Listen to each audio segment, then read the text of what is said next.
mga tauhan mula sa Regional Police Community Affairs and Development Unit 13 sa matagumpay na pagpapatupad ng Anti-Illegal Drugs Awareness Symposium at VAUSI Orientation para sa mga estudyante ng Father Saturnino Urias University, Libertad, Butuan City, dakong alas 10 ng umaga nito lamang Agosto 20, 2025. Lumahok ang humigit kumulang 780 ng mga estudyante sa nasabing aktibidad kung saan tinalakay ng mga kapulisan ang mahahalagang probisyon ng Republic Act 9165 o Comprehensive Dangerous Drugs Act of 2002, kabilang na ang mga pisikal, emosyonal at sosyal na pinsalang dulot ng paggamit ng ipinagbabawal na gamot.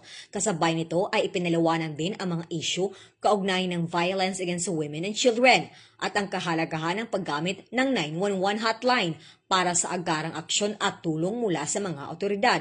Malugod namang tinanggap ng mga estudyante at pamunuan ng FSUU ang naturang programa at nagpahayag ng pasasalamat sa kanilang kapulisan at katuwang na ahensya.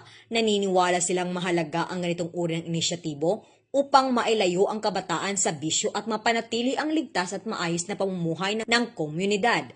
Layunin ng aktibidad na higit pang mapalawak ang kaalaman ng kabataan at buong komunidad hinggil sa masasamang epekto ng ipinagbabawal na gamot at upang mapalakas ang suporta ng mamamayan sa mga advokasya ng pamahalaan laban sa iligal na droga at karahasan.